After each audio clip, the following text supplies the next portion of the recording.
Well, it was a very interesting weekend. It must have been, I don't track a lot of this stuff. I don't attend these events, but it must have been like when most of the celebrations were, or maybe in the major cities.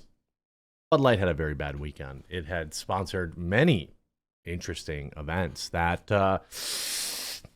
did not look good for them. In fact, most of it looked quite bad for Bud Light. In fact, I'm not exactly sure what they were thinking. There, it's like they forgot that smartphones exist.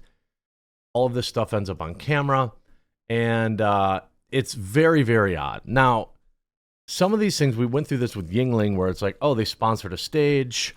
They don't know what was going on at that stage. They just blah blah blah blah blah.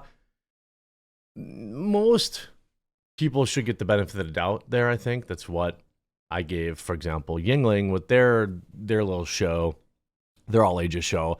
I was like, well, it's just the Yingling stage. It isn't exactly presented by Yingling, although that's how it was worded. Yingling came out immediately and was like, "Nah, player, we don't condone this stuff. We're not cool with that." People show their parents, and they made the company delete the tweet. Why? Well, because everybody in the world knew what was going to happen to Yingling if they were getting caught, being a financial supporter of extraordinarily bad behavior. Well, let's check in with Anheuser-Busch today. Currently down 50 cents, nearly a full percent. Over the last 5 days, it's about down the same, roughly. It's made some recoveries, it's come back, but for a brief while there, people thought that Anheuser-Busch was going to recover. It does not appear that is going to be the case. And what I've got from this weekend is probably going to slow that down just a little bit. This is, of course, as companies get woke, people start watching. And I apologize for some of the imagery here, but I think it's important to the story. By the way, a company that will never get woke is coffeebrandcoffee.com. You see the link below my face in the videos all the time. It's my company. We roast our own beans on demand. We're not some drop shipping outfit. We've got almost 20 different choices of coffee available in whole bean, ground, and K-cup. We just launched Orange Creamsicle. We also have 6 different cold brews that come in these like singular bags.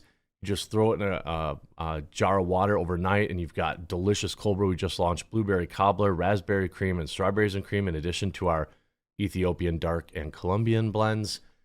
Make sure you pick that up. Promo code FlavorBurst, 10% site-wide. And you'll be supporting the channel.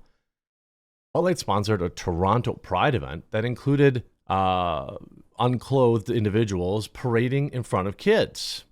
This is just the first article from the weekend. Bud Light continues to do its best to destroy itself, and the latest move was to sponsor Pride Toronto. The beer brand under Anheuser-Busch umbrella has been getting shellacked ever since going woke and teaming up with Dylan Mulvaney. Well, of course. Choose the form of your destructor. The one, the great Zool asked. And Dylan Mulvaney was the form of Bud Light's destruction, much like the Stay Puft Marshmallow Man was almost the form of the destruction of the Ghostbusters. And clearly, by the way, there's no end in sight. Instead of dialing things back, it appears Bud Light took things to a new level by sponsoring Pride Toronto Parade. To be fair, I'm sure this was done a long time ago. The company's website features an entire page promoting the event and states Bud Light Canada has been a proud partner of Pride Toronto for the last 10 years. This year, we're commemorating the milestone with Pride Toronto by featuring them on our can design, as well as continuing as the official beer sponsor of the festival.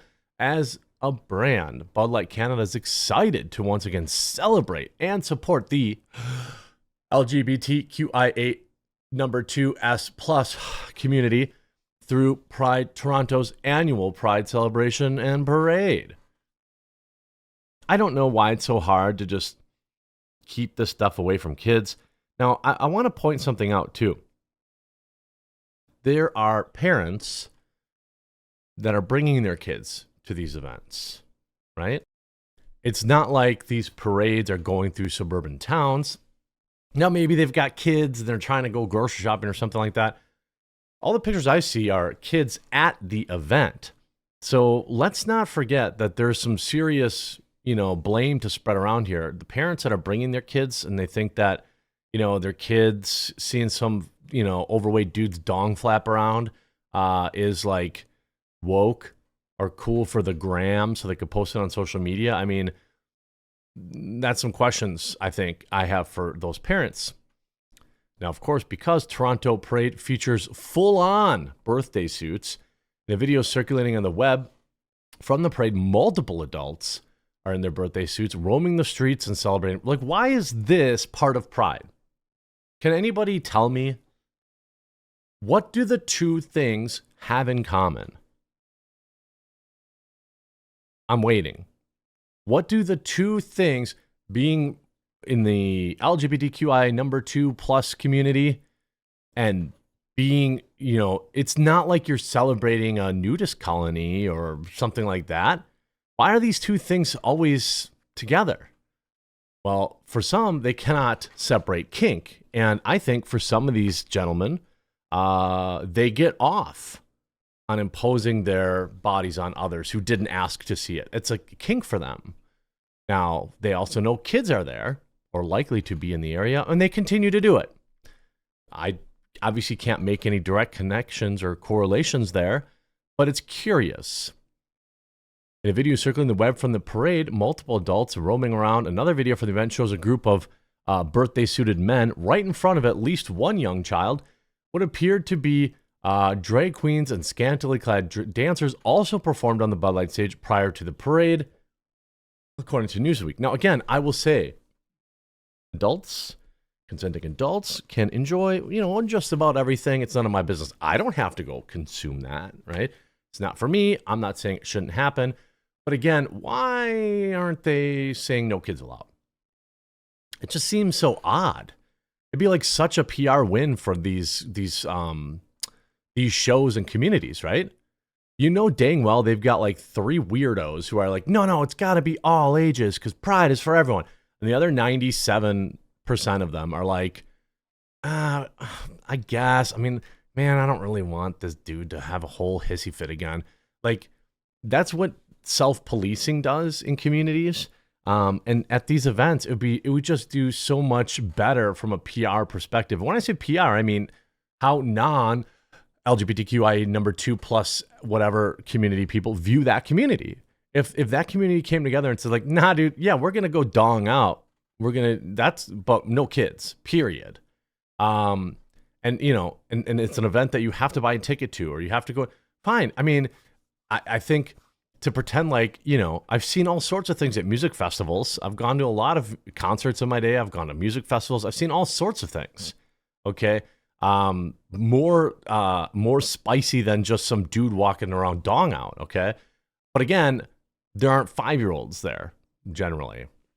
It's just, it's an event that is meant for adults. Now, this is the event Bud Light thought was good to get involved with. Outkick has reached out to Anheuser-Busch for a comment. We will update. Of course they won't. Of course, Bud Light continues to make horrible decisions. The Bud Light continues to get obliterated ever since teaming up with Dylon. The company chose to partner with them. Obviously, we know customers are revolting, sales are down, and Anheuser-Busch stock is taking a huge hit. Instead of just apologizing, the company decided to sponsoring an event featuring these gentlemen near kids was apparently a good idea. It wasn't good, and people were very upset, as they should be. Walking around this way near kids is terrible conduct. Yeah, I'd agree with that. You know what's worse? This. I'm not going to play the video because it's revolting. But again, like, to each their own. You bought a ticket. Okay, fine. Now, the thing is, when you start sponsoring shows or stages, especially now, right? Especially now in current year, you should really, I don't know, look into it. See what your name's going to be attached to.